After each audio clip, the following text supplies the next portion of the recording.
Kiungulia ni nini? Kiungulia ni hali ya kuhisi moto au maumivu yanayochoma kwenye kifua au koo, hasa baada ya kula. Hali hii hutokea pale tindikali ya tumbo inapopanda juu kwenye umio, esophagus, kutokana na kudhoofika kwa misuli inayofunga kati ya tumbo na umio. Kiungulia ni dalili ya ugonjwa wa asidi ya tumbo kurudi juu, acid reflux, au ugonjwa wa gastroesophageal reflux disease, MAUBIHD, iwapo hutokea mara kwa mara.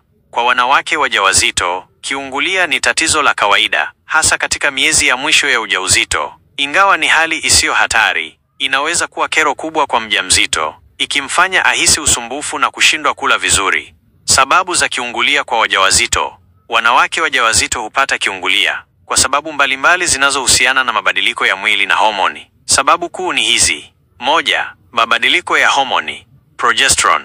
Wakati wa ujauzito, mwili wa mwanamke huzalisha kiwango kikubwa cha homoni inayoitwa progesterone. Homoni hii husaidia kulegeza misuli ya mfuko wa uzazi ili kuruhusu mtoto kukua. Hata hivyo, progesterone pia hulegeza misuli ya mrija wa chakula, esophagus, hasa misuli inayofunga kati ya tumbo na umio. Hii inasababisha asidi ya tumbo kurudi juu kwenye umio na kusababisha kiungulia. 2. Ukuaji wa uterasi na mfinyano wa tumbo. Kadri ujauzito unavyoendelea, mtoto anapokuwa, mfuko wa uzazi, uterasi, huongezeka na kuchukua nafasi zaidi tumboni. Ukuaji huu huweka shinikizo kwenye tumbo na kusababisha asidi ya tumbo kusukumwa juu kwenye umio, hivyo kuongeza uwezekano wa kupata kiungulia. 3. Kubadilika kwa mfumo wa kumeng'enya chakula. Wakati wa ujauzito, mwili wa mwanamke hupunguza kasi ya kumeng'enya chakula ili kuhakikisha virutubisho vinafyonzwa vizuri kwa ajili ya mtoto. Hii inamaanisha chakula hukaa tumboni kwa muda mrefu na kuongeza uwezekano wa asidi ya tumbo kurudi kwenye umio. 4. Kula chakula kingi kwa wakati mmoja. Kutokana na nafasi ndogo inayopatikana tumboni, kula chakula kingi kwa wakati mmoja kunaweza kusababisha tumbo litanuke zaidi na kuongeza shinikizo linalosukuma asidi ya tumbo kurudi juu. 5. Kulala au kuingia kitandani mara baada ya kula. Kulala muda mfupi baada ya kula kunaweza kusababisha asidi ya tumbo kupanda kwenye umio, kwani mkao wa kulala hurahisisha tindikali kusafiri kutoka tumboni hadi mdomoni. 6. Kula vyakula vinavyoongeza asidi. Baadhi ya vyakula na vinywaji huongeza uzalishaji wa asidi tumboni na kufanya kiungulia kuwa kibaya zaidi. Vyakula kama vile vyenye mafuta mengi, viungo vikali, kahawa, pombe na vyakula vya tindikali kama nyanya na machungwa vinaweza kusababisha kiungulia. 7. Uzito kupita kiasi. Wanawake wenye uzito mkubwa au wanaoongezeka uzito kwa haraka zaidi wakati wa ujauzito wanaweza kuwa na shinikizo zaidi kwenye tumbo, hivyo kuongeza nafasi ya kupata kiungulia. Tiba mbadala ya kiungulia. Kwa wajawazito na watu wengine wanaokumbwa na tatizo la kiungulia, tiba mbadala zinaweza kusaidia kupunguza dalili bila kutumia dawa za hospitalini. Tiba hizi ni za asili, zinazotumia mimea, lishe na mabadiliko ya mtindo wa maisha ili kudhibiti asidi ya tumbo. 1. Kunywa maziwa au mtindi. Maziwa baridi yanaweza kusaidia kupunguza kiungulia kwa muda kwa sababu yana kalsiamu inayosaidia kupunguza asidi tumboni. Pia mtindi una probiotics ambazo husaidia kuboresha mfumo wa mmeng'enyo wa chakula na kupunguza uwezekano wa asidi kupanda kwenye umio. Jinsi ya kutumia: kunywa kikombe kimoja cha maziwa baridi unapohisi kiungulia. Kula mtindi mara 1 au 2 kwa siku ili kusaidia usagaji wa chakula. 2. Tangawizi. Tangawizi ni tiba ya asili inayotumika kutuliza matatizo ya mmeng'enyo wa chakula, ikiwa ni pamoja na kiungulia. Ina uwezo wa kupunguza asidi tumboni na kusaidia mmeng'enyo wa chakula kuwa bora. Jinsi ya kutumia: chemsha vipande 2 au 3 vya tangawizi kwenye kikombe cha maji kwa dakika 10, kisha kunywa chai hiyo. Unaweza kuongeza asali kidogo kwa ladha na faida ya ziada. Kula kipande kidogo cha tangawizi mbichi baada ya kula chakula ili kusaidia usagaji wa chakula. 3. Maji yenye limao. Ingawa limao ni tindikali, linaweza kusaidia kurekebisha pH ya mwili na kupunguza asidi tumboni pindi linapotumiwa kwa kiasi kidogo. Jinsi ya kutumia: weka matone machache ya maji ya limao kwenye kikombe cha maji vuguvugu na kunywa dakika 30 kabla ya kula chakula. Usitumie limao kwa wingi, kwani linaweza kuongeza asidi ikiwa litatumiwa kupita kiasi. 4. Baking soda. Sodium bicarbonate. Baking soda inaweza kusaidia kupunguza kiungulia kwa sababu ina alkali inayosaidia kupunguza asidi tumboni haraka. Jinsi ya kutumia: changanya kijiko kimoja cha chai cha baking soda kwenye glasi ya maji na unywe polepole. Usitumie mara kwa mara, kwani matumizi ya muda mrefu yanaweza kusababisha matatizo mengine kama uvimbe wa mwili kutokana na sodium nyingi. 5. Apple cider vinegar. Siki ya tufaha. Ingawa ni tindikali, apple cider vinegar inasaidia kuweka uwiano wa tindikali tumboni na kuboresha usagaji wa chakula. Jinsi ya kutumia: changanya kijiko kimoja cha chai cha apple cider vinegar kwenye glasi ya maji na unywe kabla ya kula chakula. Usitumie kwa wingi ili kuepuka madhara ya kuongeza asidi zaidi tumboni. 6. Aloe vera. Aloe vera ni mmea unaojulikana kwa uwezo wake wa kutuliza mwili na kupunguza uvimbe, ikiwa ni pamoja na kuponya mfumo wa usagaji wa chakula. Jinsi ya kutumia: kunywa nusu kikombe cha juisi ya aloe vera kabla ya kula chakula. Hakikisha unatumia juisi ya aloe vera isiyo na laxatives, madawa ya kuharisha, kwani baadhi ya aina zinaweza kusababisha kuharisha. 7. Kunywa maji ya nazi. Maji ya nazi yana asili ya alkali, hivyo yanaweza kusaidia kupunguza asidi tumboni na kupunguza kiungulia. Jinsi ya kutumia: kunywa maji ya nazi mara 1 au 2 kwa siku ili kusaidia mfumo wa mmeng'enyo wa chakula. 8. Kutafuna basil au majani ya mdalasini. Majani haya yana uwezo wa kupunguza gesi tumboni na kusaidia mmeng'enyo wa chakula. Jinsi ya kutumia: tafuna majani machache ya basil au mdalasini baada ya kula chakula. Unaweza pia kutengeneza chai ya basil au mdalasini na kunywa mara 1 kwa siku. 9. Kufanya mazoezi mepesi. Baada ya kula chakula, kufanya matembezi madogo badala ya kulala huweza kusaidia chakula kushuka vizuri na kupunguza kiungulia. Jinsi ya kufanya: tembea kwa dakika 15 baada ya kula badala ya kulala. Epuka mazoezi mazito baada ya kula, kwani yanaweza kusababisha asidi kupanda juu. 10. Kupunguza mfadhaiko, stress. Mfadhaiko unaweza kuongeza uzalishaji wa asidi tumboni, hivyo kuongeza hatari ya kupata kiungulia. Njia za kupunguza mfadhaiko ni pamoja na mstari wa Barclay, kupumzika na kufanya mazoezi ya kupumua, kufanya yoga au kutafakari, kusikiliza muziki wa kutuliza akili. Mtindo wa maisha wa kupunguza kiungulia. Kubadili mtindo wa maisha kunaweza kusaidia kwa kiasi kikubwa kupunguza kiungulia kwa wajawazito na watu wengine. Badala ya kutegemea dawa, kufanya mabadiliko madogo kwenye lishe, ratiba ya kula na mazoea ya kila siku kunaweza kusaidia kudhibiti kiwango cha asidi tumboni na kupunguza usumbufu unaotokana na kiungulia. 1.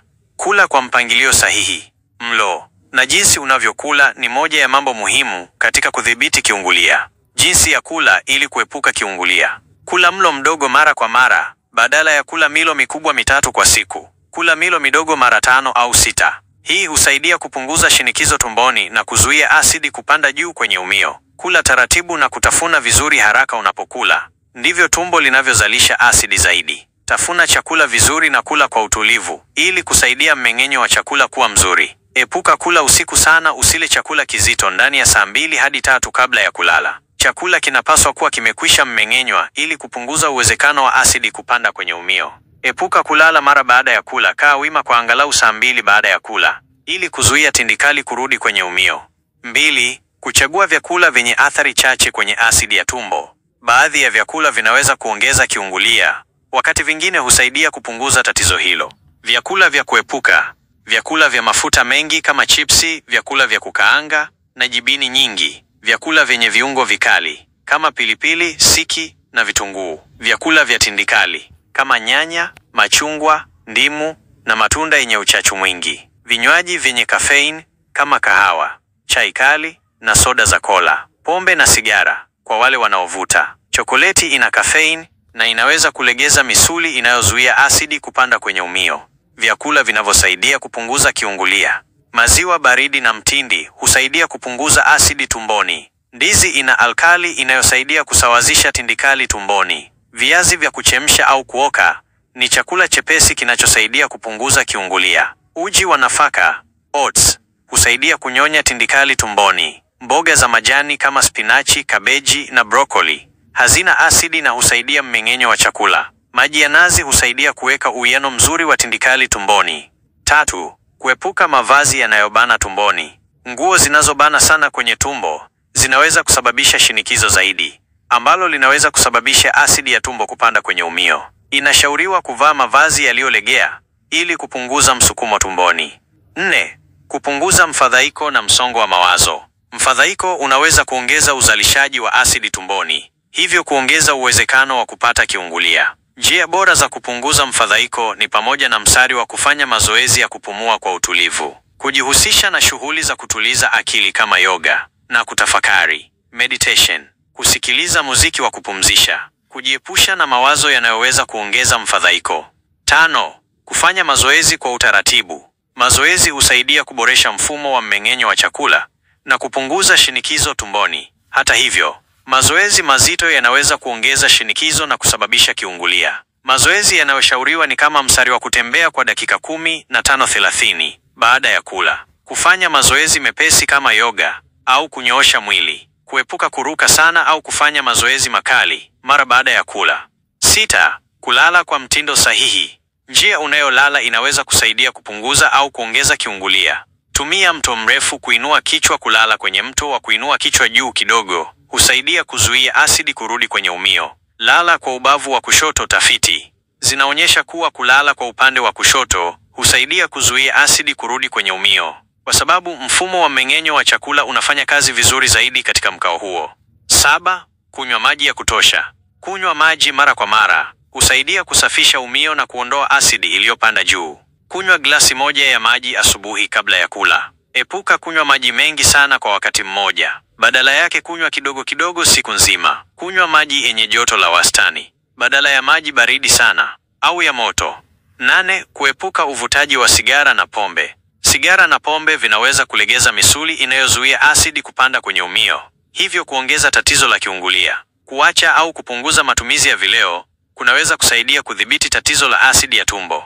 Matibabu ya kiungulia kwa wajawazito. Ikiwa mabadiliko ya lishe na mtindo wa maisha hayasaidii kupunguza kiungulia, mjamzito anaweza kuhitaji kutumia dawa maalum. Hata hivyo, ni muhimu kupata ushauri wa daktari kabla ya kutumia dawa yoyote. Baadhi ya dawa zinazotumika kutibu kiungulia kwa wajawazito ni mstari wa au neno si sahihi. 1. Antacids. Hizi ni dawa zinazosaidia kupunguza tindikali ya tumbo haraka. Mfano ni dawa zenye calcium carbonate kama Tums au Rolaids. 2. H2 receptor blockers. Dawa hizi husaidia kupunguza uzalishaji wa asidi tumboni. Mfano ni ranitidine, Zantac au famotidine, Pepcid. 3. Proton pump inhibitors, PPIs. Dawa hizi hupunguza uzalishaji wa asidi kwa kiwango kikubwa zaidi. Mfano ni omeprazole au lansoprazole. Hizi hutumika iwapo kiungulia ni sugu. Ni muhimu kuepuka dawa zenye magnesium trisilicate au bicarbonate ya sodium, kwani zinaweza kuwa na madhara kwa mjamzito na mtoto. Hitimisho, kiungulia ni tatizo la kawaida kwa wajawazito kutokana na mabadiliko ya homoni na shinikizo la mtoto kwenye tumbo. Ingawa hali hii inaweza kusababisha usumbufu, kuna njia nyingi za kupunguza dalili kwa kutumia lishe bora, mabadiliko ya mtindo wa maisha na dawa salama. Ikiwa kiungulia kinakuwa sugu au kinazidi kuwa kibaya, ni muhimu kumwona daktari kwa matibabu zaidi. Somo hili limeandaliwa na Daktari Chilo.